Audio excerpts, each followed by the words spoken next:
పేరు మార్చడమే కాదు, మా మహాత్ముడి పేరు తీసేయడమే కాదు, హిందువుల మీద రాముడి పేరు పెట్టి ఒక పెద్ద హైడ్రోజన్ బాంబుని వదిలినటువంటి ఒక అంశాన్ని ఈ దేశ ప్రజలందరూ కూడా క్షుణ్ణంగా మాట్లాడుకోవాల్సినటువంటి అవసరం ఉంది.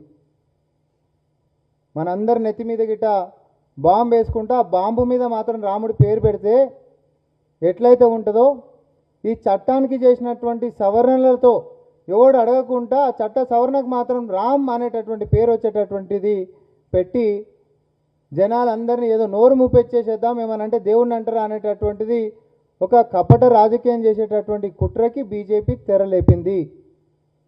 అయితే ఇది ఎట్లా అత్యధిక హిందువులకే నష్టం, ఎందుకనంటే కూలినాలు చేసుకునేటటువంటి భారతదేశంలో అత్యధికులు ఉన్నటువంటిది హిందువులే.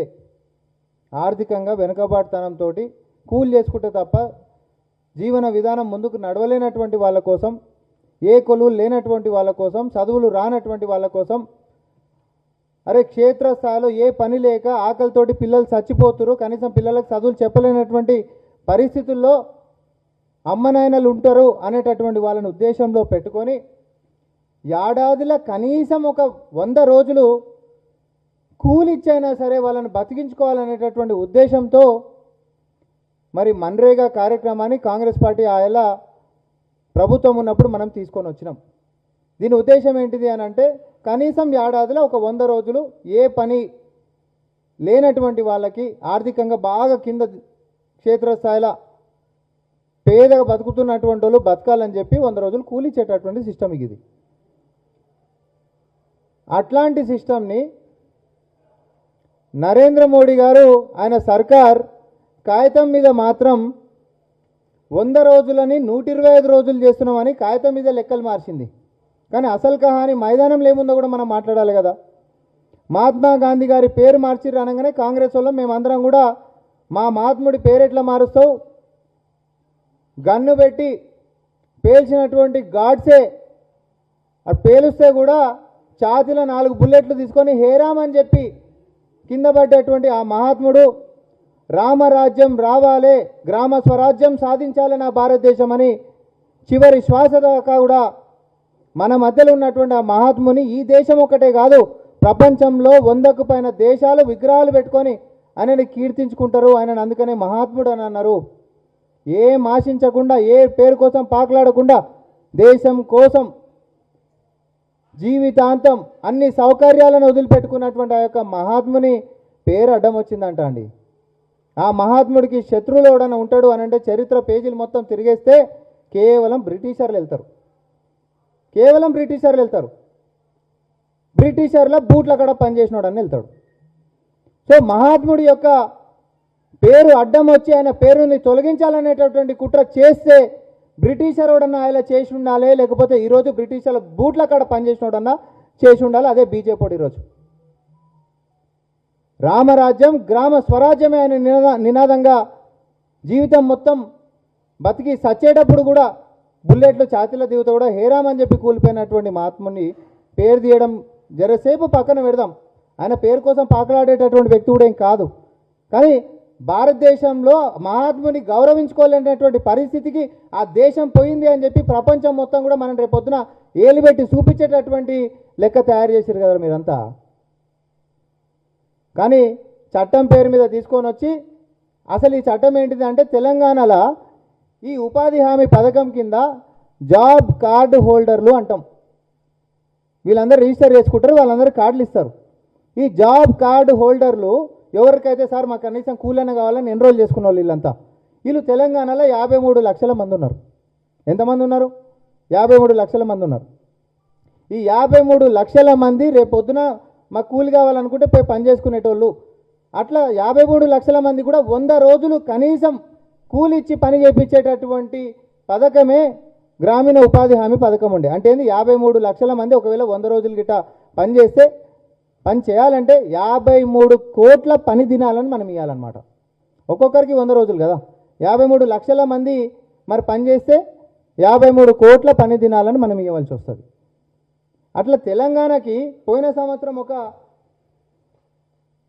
ఇంకా దారుణం దరిద్రం తెలంగాణ అంటే వాళ్ళకి ఎంత చిన్న చూపు. ఇక్కడ 8 మంది పార్లమెంట్ వాళ్ళు సిగ్గు లేకుండా రోడ్ల మీద తిరిగేటటువంటి వాళ్ళు జవాబు చెప్పాలి. ఫినాన్షియల్ ఇయర్ 2024-25, ఫినాన్షియల్ ఇయర్ 2025-26 అంటే పోయిన సంవత్సరానికి ఈ సంవత్సరానికి గల అటువంటి తేడా ఏందయ్యా అని అంటే 12 కోట్ల పని దినాలు గత సంవత్సరం తెలంగాణకు ఉండే. అసలు ఉండాల్సింది అందరికీ 100 రోజులు గిట్ట కూలి ఇవ్వాలనుకుంటే 53 కోట్ల దినాలు ఉండాలి. కానీ తెలంగాణకి పోయిన సంవత్సరము 12 కోట్ల దినాలు ఉండే. కానీ మొన్న సంవత్సరము 5.5 కోట్ల పని దినాలు పీకేసారు మన రాష్ట్రంవి. పీకేసి 6.5 కోట్ల పని దినాలు మాత్రమే తెలంగాణకి కేటాయింపు జరిగింది. 6.5 కోట్ల దినాలు మాత్రమే. ఇప్పుడు పాత పద్ధతి పాత పథకం ప్రకారము 53 లక్షల మందికి 100 రోజులు గిట్ట కూలి ఇచ్చేటట్టుంటే 53 కోట్ల దినాలు జరగాల్సింది. అట్లాంటిది 6.5 కోట్ల పని దినాలకే కుదించినప్పుడు అందరికి గిట్ట జాబ్ కార్డు చూపించుకొని కూలి గిట్ట బయలుదేరితే ఒక్కొక్కరికి వచ్చేటటువంటిది ఎంతనో తెలుసా? 12 రోజులు మాత్రమే. 100 రోజులని గ్యారంటీ ఇస్తున్నటువంటి పథకము కూలి చేయడానికి గిట్ట బయలుదేరితే వీళ్ళందరూ ఇచ్చేటటువంటిది సామర్థ్యం కేంద్రం మనకి ఇచ్చింది 12 రోజులు మాత్రమే. ఇక ఇప్పుడు కొత్త చట్టంలోకి వస్తాను. నేను పాత చట్టం 100 రోజులు చెప్పిన 125 రోజుల గిట్ట ఇదే 53 లక్షల మంది గిట్ట బయలుదేరితే ఒక్కొక్కరికి 9.8 అంటే 10 రోజులు కూడా గట్టిగా వచ్చేటటువంటి పరిస్థితి లేదు. మైదానంలో కేంద్రం ఎంత బడ్జెట్ కేటాయించింది, ఎన్ని పని దినాలు రాష్ట్రాలకు ఇచ్చింది అనే దాని మీద కెంచే కూలి ఇచ్చుడు ఉంటుంది. అటువంటిది నువ్వు పైసలు ఇచ్చిందే లేదు, పని దినాలు కేటాయించిందే లేనప్పుడు చట్టాలలో నువ్వు 125 రాస్తేంది, 1200 రాస్తేంది. నరేంద్ర మోడీ వచ్చినప్పటి నుంచి ఇప్పటి వరకు కూడా కనీసము 50% కూడా ఆ యొక్క పని దినాలను దాటినటువంటి చరిత్రనే లేదు. ఇది నేను చెప్పేటటువంటి స్వీయ కవిత్వాలు కాదు, పార్లమెంట్లో వేసినటువంటి ప్రశ్నలకు అధికారికంగా వాళ్ళు ఇచ్చినటువంటి జవాబులు. ఈ పని చేసుకునేటటువంటి వాళ్ళలో కూడా అత్యధికులు ఎవరు తెలుసా? బీసీలు, ఎస్సీలు, ఎస్టీలు. మళ్ళీ ఇంట్లో అత్యధికులు ఎవరు తెలుసా? మన ఆడబిడ్డలు దేశవ్యాప్తంగా ఆడబిడ్డలే. మరీ ముఖ్యంగా తెలంగాణలో అత్యధికులు 62% ఆడబిడ్డలు ఉన్నారు. కూలీనాలు చేసుకుంటూ బతికేటోళ్ళు. ఆఖరికి పేదోళ్ళ కూలికాడికెంచి కూడా కొల్లగొట్టేటటువంటి కుట్రలకి దిగజారిపోయారు ఈ బీజేపీ వాళ్ళని. అంటే దాని పథకం పేర్లో మాత్రం రాముని పేరు పెట్టేసేసి ఎవడు విమర్శించకుండా ఆ రామచంద్రరావు మాట్లాడుతుండు.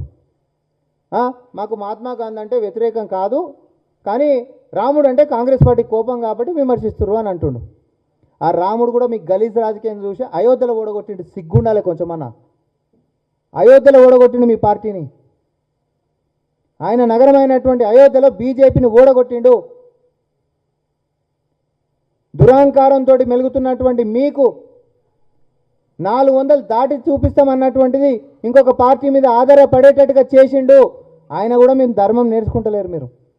నేను ఒకటే చెప్తున్నా, రాముడి మార్గంలో సత్య మార్గంలో నడిచినటువంటి మహాత్మా గాంధీ అయినా హిందువే, రావణుడు అయినా కూడా హిందువే. రాముడు హిందువే, రావణుడు కూడా హిందువే. కానీ యుద్ధం జరిగింది, ధర్మయుద్ధం జరిగింది. పాండవులైన హిందువులే, కౌరవులైన హిందువులే, కానీ యుద్ధం ధర్మయుద్ధం జరిగింది. ఈరోజు పేదవాళ్ళ పొట్టను కొట్టేటటువంటి కూలీనాలిని కుట్రలు చేసి ఈరోజు ఈ యొక్క పథకాన్ని కథం పట్టించేటటువంటి బీజేపీ కుట్రలను కూడా రామ మార్గంలో రాముడి బాట నడిచినటువంటి ఆ మహాత్ముడి మార్గంలో కాంగ్రెస్ పార్టీ నడుస్తుంది. ఎట్టి పరిస్థితులలో దీన్ని చైతన్యం చేసి బీజేపీ యొక్క అసలు రంగుని బజారు కీడుస్తామని చెప్పి మళ్ళీ ఒకసారి మేము తెలియజేసుకుంటా ఉన్నాం. అరే ఇంత ఘోరమా? కాగితాల మీద ఖాళీ రోజులను పెంచుకుంటే పోయి అందులో కూడా ఇంకా దారుణం ఏంటంటే ఆ 6.5 కోట్ల పని దినాలు తెలంగాణకి ఇచ్చినాయి కూడా గతంలో 100% కేంద్రం పైసలు ఇవ్వాల్సినటువంటి పథకం ఇది.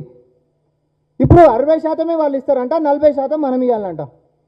నరేంద్ర మోడీ గారు వచ్చినప్పటి నుంచి ఇప్పటిదాకా ఇంకొక ముఖ్యమైన విషయం ఏంటంటే, నార్మల్గా కేంద్రము రాష్ట్రము ఎవరైనా కూడా సంక్షేమాలైనా అభివృద్ధి అయినా కలిసి చేసుకునేటటువంటి పథకాలు చాలానే ఉండే. అందులో గ్రామీణ సడక్ యోజన అంటే మనందరూ కూడా తెలుసు, ఊర్లలో రోడ్లు వేసుకునేటటువంటి విధానం కూడా గతంలో ఎంత ఉండే? కాంగ్రెస్ పార్టీ ఉన్నప్పుడు 90% కేంద్రం ఉండే, 10% రాష్ట్రాలు ఉండే. అటువంటి దాన్ని కూడా 60% కేంద్రము, 40% రాష్ట్రాలకు చేసిండు. అంటే అన్నిట్లల్లో కూడా కేంద్రం యొక్క బాధ్యతని తగ్గించుకుంటా రాష్ట్రాల మీద మాత్రం భారం పెంచుకుంటూ పోతుంది. ఒక పక్క మనకేమో అభివృద్ధి కావాలి, మాకు ఆదుకోండి, అప్పుల విషయాలలో కూడా మమ్మల్ని కాపాడుండ్రి, మితిలు ఏమైనా తగ్గిండ్రి, పాతోడు అదో ఇదో చేసిపోయిండు, మాకు మెట్రోలు పెంచుండ్రి, RRR ఇయ్యండి, ఎయిర్పోర్ట్లు ఇవ్వండి అని చెప్పి మనం కేంద్రం చుట్టూ తిరుగుతుంటే వాళ్ళేమో మనకున్నే మొత్తం కట్ చేసుకుంటా పైపెచ్చు మన మీద కొత్త భారాలు వేసుకుంటా సెస్సులు 5 లక్షల కోట్లు సంవత్సరానికి సెస్ అంటే ఏం తెలుసా? దాంట్లోకించి రాష్ట్రాలకు ఇవ్వాల్సినటువంటి అవసరమే లేదు. అసొంటిది ఏడాదికి 5 లక్షల కోట్లు అదనంగా సెస్సులు వేసి వసూలు చేసుకుంటుంది కేంద్రం, కడుపు నింపుకుంటుంది. అవి రాష్ట్రాలకు ఇచ్చేటటువంటిది కూడా లేదు. ఎప్పుడు ఇచ్చేటటువంటి సంక్షేమాలలోనేమో రాష్ట్రాలకి వాటాలు పెంచుతూ ఉంది. ఇంత ఘోరంగా పరిపాలన సాగుతున్నప్పుడు, ఇంత ఘోరంగా నల్ల చట్టాలు తీసుకొచ్చి అటు రైతులను రోడ్డు మీద పడేసి 800 మంది ప్రాణాలు పొట్టన పెట్టుకుంటారు. లేబర్ లాస్ మార్చి అట్లా కార్మికులని పొట్టన పెట్టుకుంటారు. ఇప్పుడు కూలోళ్ళని కూడా పెట్టుకుంటారు. ఏ దేవుని మొక్కితే ఏముంటారా మా నాన్న? మీకు ధర్మం అనేటటువంటిది ఒకటి ఉండాలి, నిజం అనేటటువంటిది ఒకటి ఉండాలి. ధర్మ మార్గంలో, రాముడి మార్గంలో నడవాల్సినటువంటి వాళ్ళు పేదోళ్ళకి అన్నం పెట్టేటట్టు ఉండాలి. కానీ నోటికాడి బుక్క కొట్టేసేటోళ్ళక మీ యొక్క పథకాలు ఏవైతే ఉన్నాయో, మీ యొక్క కుట్రలు ఏవైతే ఉన్నాయో, రామ మార్గంలో నడిచేటటువంటి ఆ మహాత్మా గాంధీ గారైనా, నేటి రాహుల్ గాంధీ గారైనా, రాష్ట్ర ముఖ్యమంత్రి వర్యులు రేవంత్ రెడ్డి గారైనా ధర్మం కోసం కొట్లాడి తీర్థం. చివరికి నేను మళ్ళీ కూడా చెప్తా ఉన్నా, చివరికి ధర్మమే గెలుస్తుంది. నాడు రాముడైనా, మహాత్మా గాంధీ అయినా, నేడు రాహుల్ గాంధీ గారైనా ధర్మం దిక్కు నిలబడ్డారు, నిజం దిక్కు నిలబడ్డారు. కాబట్టి పేదవాళ్ళ పక్షాన్ని నిలబడ్డారు. కాబట్టి ఇయ్యాల కాకపోతే రేపైనా కూడా మనమే గెలుస్తాం. దీన్ని చైతన్యం చేసుకుంటా ప్రతి గ్రామాన కూడా కాంగ్రెస్ పార్టీ కార్యక్రమాలు చేయడము, మహాత్మా గాంధీ గారి యొక్క పేరు తీసేటటువంటి దాన్ని నిరసనలతో, ఈ యొక్క చట్టాల ద్వారా పేదరికంలో మెలుగుతున్నటువంటి వారికి ఎట్లా న్యాయం జరుగుతుందో చైతన్యం చేసుకుంటూ కాంగ్రెస్ పార్టీ ముందుకు పోతుందని తెలియజేసుకుంటా ఉన్నాం.